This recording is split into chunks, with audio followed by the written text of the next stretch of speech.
Over 4,000 Canadians voted through 3 rounds of voting, and the results are in. Doug Ford is Canada's worst premier. To round off this humiliating new title, we are going to send his office a signed congratulatory letter from Political, signed by 3 lucky followers and subscribers.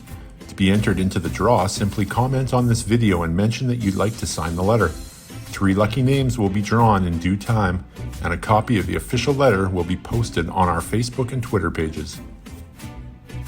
So, why exactly is Doug Ford Canada's worst premier? Let's begin. Throughout the pandemic, Doug Ford has implemented some of the most draconian lockdown measures in Canada. Next to New Brunswick and Manitoba, which both have progressive conservative governments, Ontario had some of the worst measures in the country. Combined, these 3 provinces have single-handedly alienated conservative voters across Canada, making their defeats highly probable, paving the way for left-wing lunatics and socialists to form government. Doug Ford has contributed to the erosion and division that has gripped conservative voters in Ontario, resulting in the formation of 2 new right-leaning rival parties, the New Blue and Ontario First.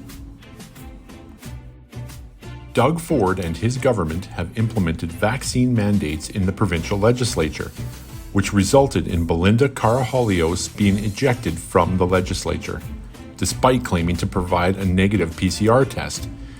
In July of 2020, Belinda Karahalios was ejected from Doug Ford's PC caucus for voting against Bill 195, which was better known as Ford's emergency power grab. She now sits as the lone MP for the New Blue Party of Ontario. Her husband, Jim Karahalios, was banned from running for the leadership of the Federal Conservatives in the same year, and is also the leader of this new party. In 2017, Jim Karahalios was sued by Ontario's Progressive Conservatives for founding the groups Axe the Carbon Tax and Take Back Our PC Party. Karahalios won the lawsuit, and he received an official apology letter from the party's interim leader, Vic Fedeli. The judge in the case accused the PCs of trying to stifle dissent. Almost worse than a Liberal government, Ford's PCs have increased Ontario's provincial debt by more than $50 billion since 2018 and have run a projected $38 billion deficit for the 2020-2021 fiscal year. Ontario's debt to GDP ratio is estimated to rise to 47%, up from the 40% it was in the 2019-2020 fiscal year. Before the pandemic in 2019, the Ford government ran a higher deficit than the previous Liberal government of Kathleen Wynne. To date, Ontario has a provincial debt double the size of California's, with only a fraction of its population.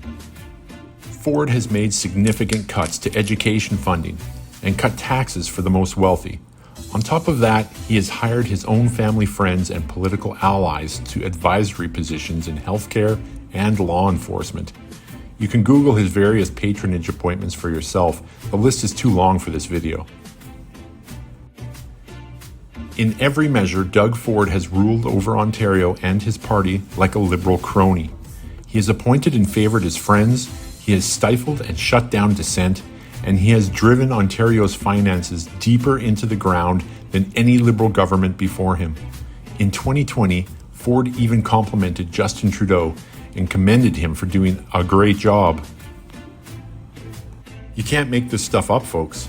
Doug Ford is a disaster, and we are more than happy to anoint him as Canada's absolute worst premier. For the poor people of Ontario, an election can't come soon enough. If all goes well, they will send this 2-bit scoundrel into early retirement or strip him down to a minority so the PCs can replace him with a real conservative. If you liked this video and want to see more, click subscribe and hit the bell icon for notifications. Like all other platforms, YouTube loves to censor anyone who hates liberals, so make sure you check in regularly and visit political.com. We'll see you soon.